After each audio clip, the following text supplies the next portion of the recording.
Welcome to RM biology. আরো একটি নতুন জেনপাস ইউজি এবং এসএমএফডব্লিউবির ভিডিওতে তোমাদের স্বাগত। তো মোটামুটি তোমাদের জেনপাস ইউজির ইনফরমেশন বুলেটিন আসার পর সবার একটাই জিনিস পড়ার ইচ্ছে হচ্ছে, সেটা হচ্ছে হেলথ অ্যাপটিটিউড। বাকি সাবজেক্টে কেউ তেমন কোনো দিচ্ছে না, নোটিশ করছে না, কারণ সবাই মনে করছে হেলথ অ্যাপটিটিউড করলে সবাই পাস করে যাবে। কিন্তু এই চ্যাপ্টার গুলো কিন্তু তোমাকে ভালো করে পড়তে হবে। তাই আজকের স্ট্রাকচার অফ অ্যাটম, যেখানে এসএমএফডব্লিউবি থেকে কিন্তু মোটামুটি এই স্ট্রাকচার অফ অ্যাটম থেকে দুটো প্রশ্ন তোমরা পাবে, আর জেনপাস ইউজি থেকে কিন্তু তোমরা একটা প্রশ্ন অবশ্যই পাবে। স্ট্রাকচার অফ অ্যাটম থেকে যে টাইপের প্রশ্নগুলো আসে সেই কটা টাইপের প্রশ্নই আলোচনা করব, খুব বেশি প্রশ্ন আলোচনা করবো না, ঠিক আছে? এবং এগুলো থেকে কিন্তু তোমরা কমন পেয়ে যাবে। চলো শুরু করা যাক। তারপরে দেখো, তোমাদের এই একটা টার্গেট দেয়া আছে জেন পাসের জন্য। এই টার্গেটটা তোমরা ফুলফিল করলে তোমরা কিন্তু অবশ্যই একটা গভর্নমেন্ট কলেজ পেয়ে যাবে। তোমাদের জন্য এটা একটা সব থেকে ভালো রুটিন আছে। এলআর এর জায়গাগুলোকে তোমরা শুধু হেলথ অ্যাপটিটিউড ধরে নেবে, নিলেই হয়ে যাবে। তারপরে যদি আমরা একদম প্রথম প্রশ্নে চলে আসি, এই টাইপটা, এই যে প্রশ্নের টাইপটা দেখতে পাচ্ছ, যে এইচ পরমাণুর আয়নীকরণ শক্তি এত, তাহলে Li2+ আয়নের আয়নীকরণ শক্তি কত হবে? এই টাইপের প্রশ্ন কিন্তু আসে, এটা তোমরা টাইপ 1 ধরে নিতে পারো। এই টাইপের প্রশ্ন কিন্তু তোমরা অবশ্যই করে পাবে।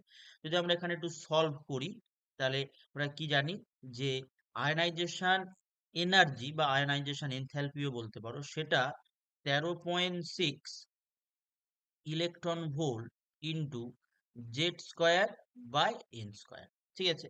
তাহলে জেড স্কোয়ারের সঙ্গে সমানুপাতিক আর এন স্কোয়ারের সঙ্গে ব্যস্তানুপাতিক। তাহলে আমার কি জিজ্ঞেস করেছে? আমার জিজ্ঞেস করেছে যে Li2+ আয়নাইজেশন এনথ্যালপি কত হবে। তাহলে যদি আমরা সেটাই বের করি, আই ই অফ Li+2, তাহলে সেখান থেকে আমরা কত পাচ্ছি? 13.6 ইলেকট্রন ভোল্ট ইন্টু 9। কেন 9 পাচ্ছি? 3² বাই 1 হবে। তাহলে এটা করলে আমরা কত পাই? 122.4 ইলেকট্রন ভোল্ট পাই। কোথায় আছে? অপশন ডিতে আছে। এই এনার্জি থেকে বা আয়নাইজেশন এনার্জি থেকে কিন্তু প্রত্যেক বছরই তোমাদের কোশ্চেন আসে, জেনপাসেও আসে, এসএমএফডব্লিউবি তেও আসে। একদম খুব কাছের যে পরীক্ষা হবে তোমার ডাব্লিউবিজেই, সেখানেও কিন্তু পাবে। যারা ডাব্লিউবিজেই স্টুডেন্ট তারাও কিন্তু এই সেশনটা দেখতে পারো। তারপরে বলছে এটা আরেকটা টাইপ। দেখো, প্রথম ও দ্বিতীয় বোর কক্ষপথে শক্তির পার্থক্যের সাথে দ্বিতীয় ও তৃতীয় বোর কক্ষপথে শক্তির পার্থক্যের অনুপাত হলো। এনার্জি দিয়ে প্রশ্ন কিন্তু মোটামুটি তুমি পাবে, এটা কিন্তু কনফার্ম। তাহলে যদি আমরা মোটামুটি একটা এনার্জির যে ফর্মুলাটা সেটা যদি আমরা জানি, তাহলে আমরা কি লিখতে পারি? -13.6 Z square by N square, এটা আমরা লিখতে পারি। ঠিক আছে? এবার একদম প্রথম যেটা, মানে কি বলেছে, যে প্রথম ও দ্বিতীয় বোর কক্ষপথে শক্তির পার্থক্যের সাথে দ্বিতীয় ও তৃতীয় কক্ষপথে শক্তির পার্থক্য। তাহলে প্রথমে আমরা E1 বের করতে হবে। যদি আমরা E1 বের করি, তাহলে আমরা এই পার্টিকুলার মানটাকে, এই -13.6 জেড স্কোয়ারকে আমরা কে হিসাবে যদি ডিনোট করে নিই, তাহলে আমরা কি পাবো? E1 পাবো k/1 স্কোয়ার, মানে কে পাচ্ছি। তাহলে E2 কি পাচ্ছি? k/2 স্কোয়ার, মানে কি পাচ্ছি? k/4 পাচ্ছি। তারপরে যদি আমরা তাহলে এই E2 মাইনাস E1 করে দিই, তাহলে আমরা কি পাবো? k/4 মাইনাস কে ইকুয়াল টু 3k/4। এটা মড দিয়ে দিলাম, কারণ এনার্জি যেহেতু। তারপরে আমরা কি বার করবো? আমরা আবার E2, মানে যেহেতু সেকেন্ড থেকে থার্ড গেছে, তাহলে E2 আমরা জানি k/4। তাহলে E3-র মান আমরা বের করব, কি হবে?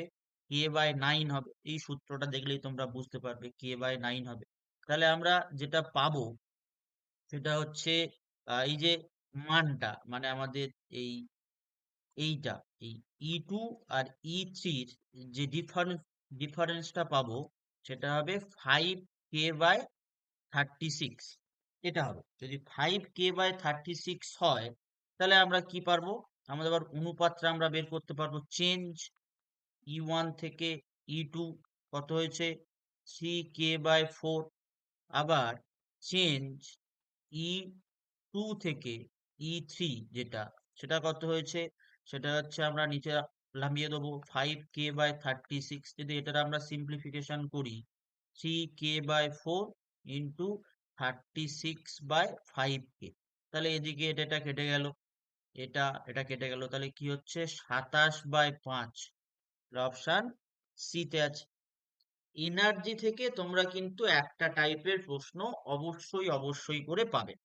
চলো, তারপর বলেছে energy of electron of hydrogen atom in second Bohr orbit.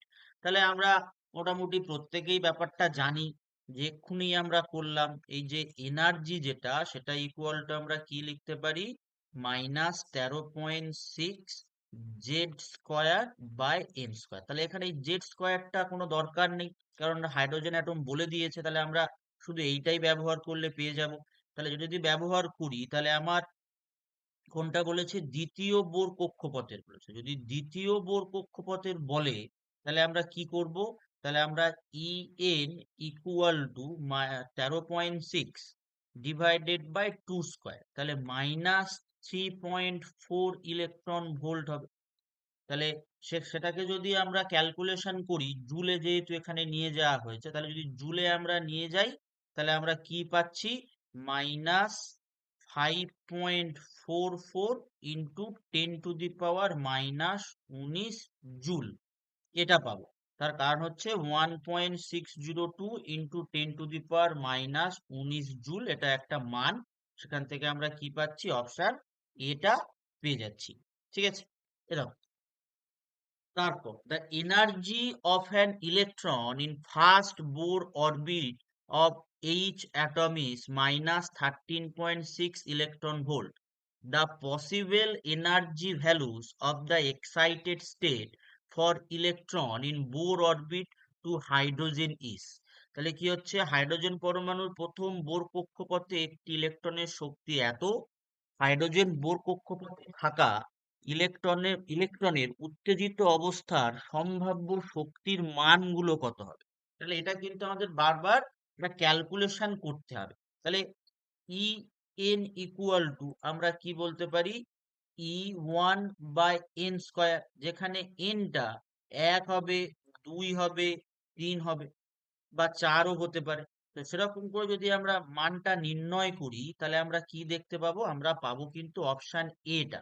তার কারণ E1 মানে কত পাবো, -13.6, সেটা বাই 1, তারপরে -13.6 সেটা বাই 2, -13.6 সেটা বাই 3, আর -13.6 সেটা বাই 4। তাহলে মোটামুটি যে মানটা আমাদের সবথেকে কাছাকাছি আসছে, সেটা হচ্ছে -3.4, মানে এই জায়গাটাতে। তাহলে আমরা অপশন কোনটা করবো, অপশন এ। তারপরে কি দেয়া আছে, বোরের পরমাণু মডেলে যখন একটি ইলেকট্রন N1 থেকে N3 তে লাফ দেয়, তখন কি পরিমাণ শক্তি নির্গত বা শোষিত হবে। এটা কিন্তু আর একটা টাইপ, এই টাইপের প্রশ্ন আমরা আসতে দেখতে পাই। তাহলে এখানেও আমরা একটু নতুন জিনিসপত্র ব্যবহার করব, যেহেতু এখানে, তাহলে তো আমরা কি পাবো, এখানে থেকে -RH.8C এন স্কোয়ার। তাহলে এখান থেকে আমরা লিখতে পারি En equal to -2.18 into 10⁻⁻18 N square joule. তাহলে ইর চেঞ্জ কত, E3 মাইনাস E1। তাহলে সেখানে আমরা কি লিখতে পারি, -2.18 into 10⁻⁻18 divided by 3 square, minus 2.18 into 10⁻⁻18 divided by 1 square. এইভাবে যদি আমরা ক্যালকুলেশন করি, তাহলে আমরা কত পাচ্ছি, 2.18 ইন্টু মাইনাস 10 ইন্টু 10⁻⁻18 ইন্টু 8/9। তো সেখান থেকে আমরা অ্যাপ্রক্সিমেটলি কত পাবো, 1.937 ইন্টু 10⁻⁻18 জুল। সেটাকে তোমাকে আর্গে কি করতে হবে, নিয়ে যেতে হবে। আর্গের মান দেয়া আছে, জাস্ট এটা কত উত্তর হবে আমাকে কমেন্ট করো। আমি সমস্ত কিছু বলে দিয়েছি, শুধুমাত্র জুল থেকে তোমাকে আর্গে নিয়ে যেতে হবে। ঠিক আছে, চলো 6 নম্বর প্রশ্ন। কি বলা আছে, হাইড্রোজেন পরমাণুর একটি ইলেকট্রন এত গতিশক্তি নিয়ে গতিশীল, ওই ইলেকট্রনটির শক্তি স্তর জিজ্ঞেস করেছে। এটা কিন্তু একটু ঘুরিয়ে প্রশ্ন করছে, স্তর কত হবে সেটা জিজ্ঞেস করেছে। তাহলে আমরা যেটা মোটামুটি জানি সূত্র অনুযায়ী, যে kinetic energy equal to mod of total energy. তাহলে nth অরবিট যেটা, nth অরবিটের জন্য আমরা সূত্রটাকে কি হিসাবে লিখতে পারি? ই এন, যেটা একটু আগেই আমরা সূত্রটা ব্যবহার করলাম, -2.18 into 10⁻⁻18 divided by N square. তাহলে এই যে পার্টিকুলার এই মানটা আমার কি করা আছে, দেয়া আছে, তাহলে সেখান থেকে আমরা কি বলতে পারি যে 5.45 into 10⁻⁻19 equal to 2.18 into 10⁻⁻18 divided by N square. তাহলে এন স্কোয়ার ইকুয়াল টু যদি আমরা কাটাকুটি করি কত পাবো? আমরা 2 পাবো। কোথায় আছে? অপশন বি তে আছে। তারপর the energy required to dislodge electron from excited isolated hydrogen atom যার আয়নাইজেশন এনথালপি 1 দেয়া আছে 13.6 ইলেকট্রন ভোল্ট। উত্তেজিত বিচ্ছিন্ন এইচ পরমাণু যেটা, সেটা থেকে ইলেকট্রন মোশন করতে কত প্রয়োজনীয় শক্তি লাগবে, এটা আমরা যেটা করেছিলাম এই পার্টিকুলার জায়গাটা ঠিক এইটার মতো হবে। কেন এটার মতো হবে সেটা আমি তোমাদেরকে দেখিয়ে দিচ্ছি। দেখো 7 নম্বরে চলে এসেছি। তাহলে যদি আমরা ধরে নিই যে ফার্স্ট এক্সাইটেড স্টেট, তাহলে সেখানে আমার n ইকুয়াল টু কত হবে? 2 হবে। যদি n ইকুয়াল টু 2 হয় তাহলে E2 এর মান কত দাঁড়াবে? -13.6 ডিভাইডেড বাই 2 স্কোয়ার, মানে কত হচ্ছে? -3.4 ইলেকট্রন ভোল্ট। তাহলে E3 যেটা, E3 মানে হচ্ছে N3, তাহলে কি হবে? -13.6 ডিভাইডেড বাই 3 স্কোয়ার, তাহলে সেটার একটা মান হবে 1.51 ইলেকট্রন ভোল্ট। আর যখন ই তোমার একদম হাইয়েস্ট স্টেজ, তাহলে সেখানে এন ইকুয়াল টু কি হবে? ইনফিনিটি। তাহলে ই হাইয়েস্ট কত হয়ে যাবে? 0। তাহলে এইটাই তো সব থেকে বেশি পাচ্ছে এখানে, তাহলে এই কি হবে? Less than equal to -3 point electron volt হবে। ঠিক আছে, এটাই উত্তর। তারপরে কি হচ্ছে? The radius of first orbit for hydrogen atom 0.53 angstrom. The radius of third board third Bohr orbit would be. এটাও কিন্তু একটা প্রশ্ন আসে, এটা এই তোমার রেডিয়াস থেকে প্রশ্ন, খুব সহজ সরল একটা প্রশ্ন। তাহলে r n equal to R1 into n square, এটা হচ্ছে সূত্র। এই সূত্রগুলো তোমাদের কিন্তু মনে রাখতে হবে। তাহলে R3 equal to 0.53 into 3 square, যেহেতু থার্ড অরবিট বলেছে, তাহলে 4.77 অ্যাংস্ট্রম। অপশন ডি, একদম সহজ সরল। রেডিয়াসের টাইপ 1 এটা। তারপর কি বলছে? এটা একটা থিওরিটিক্যাল প্রশ্ন আছে। ইলেকট্রনীয় শক্তি একটি ঋণাত্মক শক্তি কারণ ইলেকট্রন ঋণাত্মক চার্জ বহন করে না। নিউক্লিয়াসের কাছে শক্তি শূন্য, নিউক্লিয়াস থেকে দূরত্ব বাড়ার সাথে সাথে তার হ্রাস পায় না। নিউক্লিয়াস থেকে অসীম দূরত্বে শক্তি শূন্য, এটা একদম সঠিক। এবং ইলেকট্রন নিউক্লিয়াসের কাছে আসার সাথে সাথে তার হ্রাস পায়, এটা কিন্তু উত্তর হবে। যে ইলেকট্রন এর শক্তিটা ঋণাত্মক হওয়ার কারণ কিন্তু এটা, যে energy is zero at infinite distance from the nucleus and decrease as the electron come closer to the nucleus. তারপর the ratio of frequency of revolution of an electron in the second excited state of He plus and second state of hydrogen is। তাহলে প্রশ্নটা কি বলা হচ্ছে? Helium প্লাসের দ্বিতীয় উত্তেজিত অবস্থা ও হাইড্রোজেনের দ্বিতীয় অবস্থায় ইলেকট্রনের আবর্তন কম্পাঙ্কের অনুপাত জিজ্ঞেস করেছে। এবার আবর্তন কম্পাঙ্ক মানে আমরা লিখতে পারি ভি বাই 2 পাই আর। সেখান থেকে ভি প্রপোর্শনাল টু আমরা জানি জেড বাই এন, আর proportional to n square by Z. তো সেখান থেকে আমরা এফ প্রপোর্শনাল টু কি লিখতে পারি? Z by n, n square by Z. তাহলে হচ্ছে এফ প্রপোর্শনাল টু কি হলো? Z square by n cube. তাহলে এটা আমার সূত্র। যদি এটা আমার সূত্র হয় এখান থেকেই আমরা ক্যালকুলেশন করে নিতে পারবো F H E plus divided by F H. তাহলে আমরা কি লিখবো? 2 স্কোয়ার বাই 3 কিউব আর 1 স্কোয়ার বাই 2 এর কিউব যদি এরকম করি তাহলে আমরা কি পাচ্ছি 4 এর 27 ইন্টু 8 এর 1, তাহলে আমরা কি পাচ্ছি 32/27। ঠিক আছে, 32/27, তাই তো। এবার এটা যদি আমরা উল্টে দিই, এখন আমাদের কি চেয়েছে, এইচই, আর তাহলে কার রেসপেক্টে চেয়েছে, হাইড্রোজেনের রেসপেক্টে চেয়েছে, তাহলে সেটা করলে আমরা কি পাবো 32/27, মানে সেটাকে হাইড্রোজেন রেসপেক্টে করলে 27/32 পাবো। তাহলে কোথায় অপশানে আছে, অপশান বি তে আছে। চলো, তোমরা যদি মনে করো এই বইটা পারচেস করতে পারো, জেনপাসের জন্য অত্যন্ত গুরুত্বপূর্ণ। এখানে দেখো 20টা প্র্যাকটিস সেট, 5টা মক টেস্ট, ক্যাটাগরি 1, ক্যাটাগরি 2 এবং বাংলা ইংলিশ দুটো ভার্সনেই কিন্তু আছে। তার জন্য এই নাম্বারে যোগাযোগ করতে পারো, এই নাম্বারে যোগাযোগ করতে পারো। গত বছর কিন্তু আমাদের লেখা বই থেকে 12টা কোশ্চেন কিন্তু জেনপাসে সেম চলে এসেছিল। এবার বলছে an electron jumps from 6th energy level to 3rd energy level in each atom, how many lines belong to visible region? এইটা কিন্তু একটা টাইপের প্রশ্ন, খুব সুন্দর প্রশ্ন করেছে, যে 6 থেকে 3rd-এ যাচ্ছে, তাহলে ভিজিবল বা দৃশ্যমান অঞ্চলের অন্তর্গত কত হবে। এবার স্পেকট্রাল লাইনের দৃশ্যমান যেটা, সেটা কিন্তু বামার। তাহলে এবার যদি আমরা দেখি n1 মানে লিম্যান সিরিজ, n2 মানে বামার সিরিজ, n3 মানে হচ্ছে প্যাশন, n3 মানে হচ্ছে প্যাশন, n4 মানে হচ্ছে ব্র্যাকেট, আর n5 মানে হচ্ছে প্রিফার্ড। ঠিক আছে, এবার বলেছে 6 থেকে 3 মানে এই প্যাশন পর্যন্তই আটকে যাবে। তাহলে ভিজিবল যেটা, এইটাই তো ভিজিবল রে, এই জায়গাটায় তো আমরা ভিজিবল দেখতে পাই, তাহলে আমরা ভিজিবল কত পাবো, 0।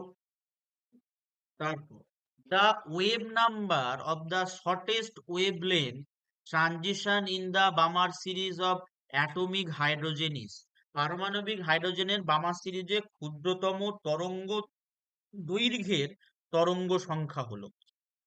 দেখো, তাহলে আমরা ওয়েভ যে নাম্বার, সেটা ইকুয়াল টু আমরা কি জানি, RH 1/n1² divided by, sorry, minus 1/n2²। তাহলে এখান থেকে যদি আমরা বামার সিরিজের জন্য যেহেতু বলে দেয়া আছে, তাই আমরা কি লিখতে পারি, n1 ইকুয়াল টু 2 আর n2 ইকুয়াল টু ইনফিনিটি। তাহলে সেখান থেকে আমরা কি পাচ্ছি, 109677, এটা তোমাদের দেয়া থাকবে পরীক্ষার সময়, এই মানটা আর এইচ এর মানটা, মানে যে কনস্ট্যান্ট যেটা দেয়া থাকে তার মানটা দেয়া থাকবে। তাহলে এখান থেকে আমরা সব ক্যালকুলেশন করলে কত পাচ্ছি, 109677 ইন্টু 1/4, মানে হচ্ছে আমার আসে 2741925, এটা। ঠিক আছে, এটা আসে। এবার এখান থেকে তোমরা একটা ক্যালকুলেশন করে নিতে পারো, 2742125, মানে সবথেকে কাছাকাছি কোনটা, সবথেকে কাছাকাছি হচ্ছে এটা 27420। ঠিক আছে, চলো। 13, উত্তেজিত হাইড্রোজেন পরমাণুর এন সেলের ইলেকট্রন যখন ভূমি অবস্থায় ফিরে আসে, তখন সম্ভাব্য রেখা বর্ণালীর সংখ্যা। দেখো, এটা তুমি দুভাবে করতে পারো, এরকম যদি থাকে, দুটো সূত্র আছে, সেটা হচ্ছে n into n-1 divided by 2। তাহলে আমরা বলছি এন সেল, তাহলে K equal to 1, L equal to 2, M equal to 3, তাহলে এন ইকুয়াল টু 4। তাহলে এটাই ইকুয়াল টু আমার এন। যদি এই সূত্রে আমরা ফেলে দিই, 4, 4 মাইনাস 1 ডিভাইডেড বাই 2, তাহলে আমার কত হচ্ছে, 4 3 12 2 6, তাহলে কত উত্তর হবে 6। তোমরা এই সূত্র ফেলে করতে পারো, অথবা তোমরা যেটা 11 12-এ করে অভ্যস্ত, বা 11-এ যেটা করে অভ্যস্ত স্যারেদের কাছে, সেই সূত্রও কিন্তু তোমরা এটা ফেলতে পারো। তাহলে সব ক্ষেত্রেই আমাদের কি হবে, n ইকুয়াল টু 4 হবে। তাহলে আমরা কি পাচ্ছি, 4 মাইনাস 1, তাহলে হচ্ছে 4 মাইনাস 1 প্লাস 1 ডিভাইডেড বাই 2, তাহলে হচ্ছে সেই 12/2 মানে 6, একই উত্তর, সেমই আসবে। চলো, 14 নম্বর, a subshell with n equal to 6 আর l equal to 2 can accommodate maximum of কত ইলেকট্রন, মানে ম্যাক্সিমাম কত ইলেকট্রন থাকতে পারে যদি n ইকুয়াল টু 6 আর l ইকুয়াল টু 2 হয়। তাহলে এই রকমের প্রশ্ন তোমরা পেতে পারো।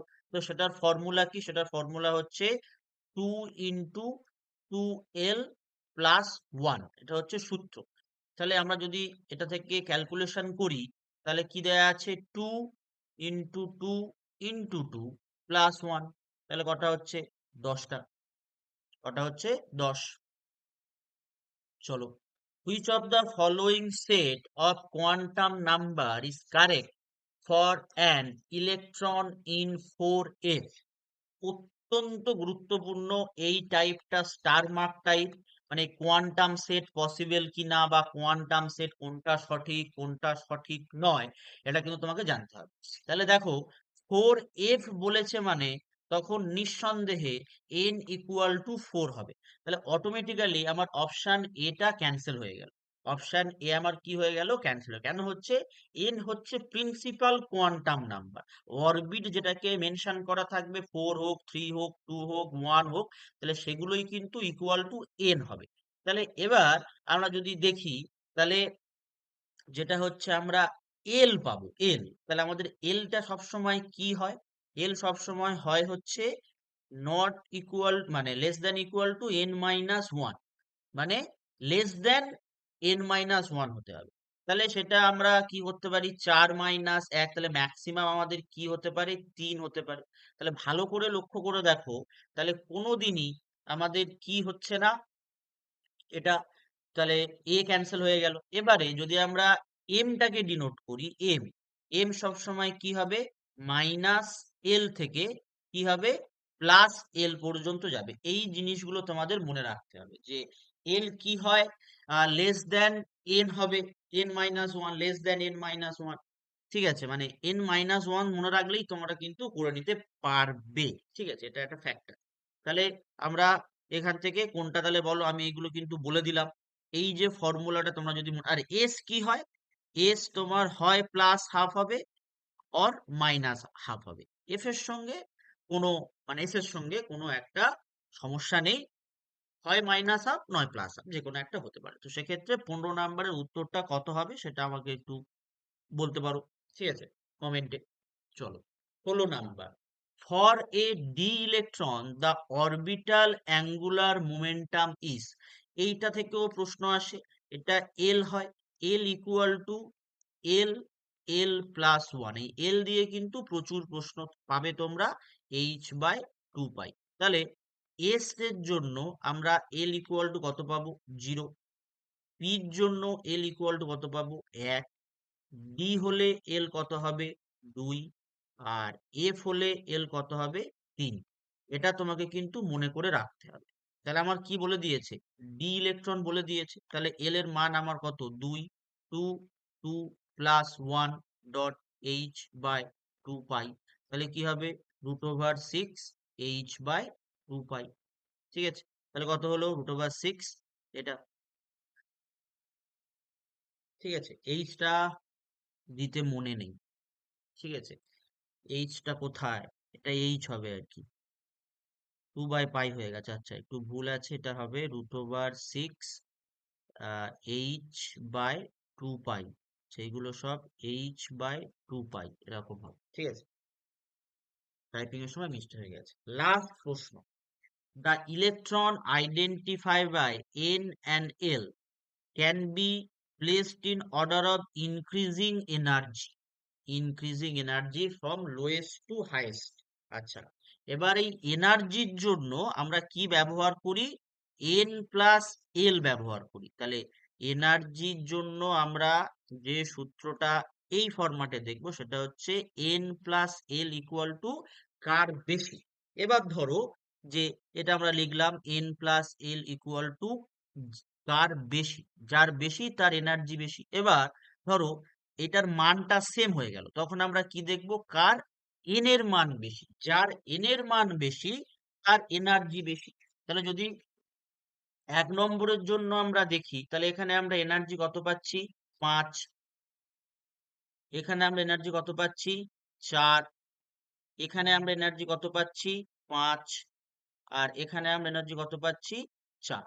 ভালো করে লক্ষ্য করে দেখো যে 1 3 2 4 দুটোর ক্ষেত্রেই কিন্তু এনার্জি সেম, মানে 1 আর 3 এ এনার্জি সেম, 2 আর 4 এ কিন্তু এনার্জি সেম। কিন্তু যদি আমরা 1 আর 3 এর তুলনা করি তাহলে সেখানে আমরা কি দেখতে পাচ্ছি, এনটা 4 হয়ে আছে, মানে এটা বেশি শক্তি, তার থেকে এটা কম, তাহলে এটা বেশি 1, তাহলে এটা হচ্ছে বেশি 1 দিয়ে দিচ্ছি, এটা বেশি 2 দিয়ে দিচ্ছি।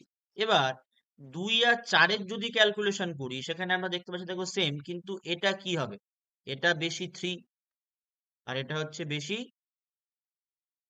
4, তাহলে এইটা সব থেকে কম, তাহলে সব লোয়েস্ট বলেছে, তাহলে সব থেকে প্রথম কে থাকবে, 4, তাহলে 4 এর পরে তাহলে বেশি 3 হওয়া উচিত, তাহলে 4 এর পরে কে হবে, 2 হবে, 2 এর পরে কে হবে, 3 হবে, 3 এর পরে কে হবে, 1 হবে। দেখো কোন অপশানে আছে, অপশান এ তে আছে। ঠিক আছে, তো এই যে তোমরা টাইপ গুলো পেলে, এই টাইপ গুলো থেকেই কিন্তু প্রশ্ন আসে, এর বাইরে কিন্তু তেমন একটা প্রশ্ন আসে না। আর একটা প্রশ্ন দেয়, সেটা হচ্ছে তোমার ওই বোর ম্যাগনেটন, যেটা আমরা মিউ হিসাবে বেশি ডিনোট করি, এটা কিন্তু দেখে রাখতে পারো। এই টাইপের প্রশ্ন আসে অ্যাটমিক স্ট্রাকচার থেকে। চলো, আজকের এই পর্যন্ত। তোমরা যদি এই তিনটে বই একসঙ্গে পারচেস করতে চাও কম্বো অফারে, মাত্র 200 টাকায় পেয়ে যাবে বইটা, তার জন্য কিন্তু এই নাম্বারে যোগাযোগ করতে পারো। চলো, এই পর্যন্ত।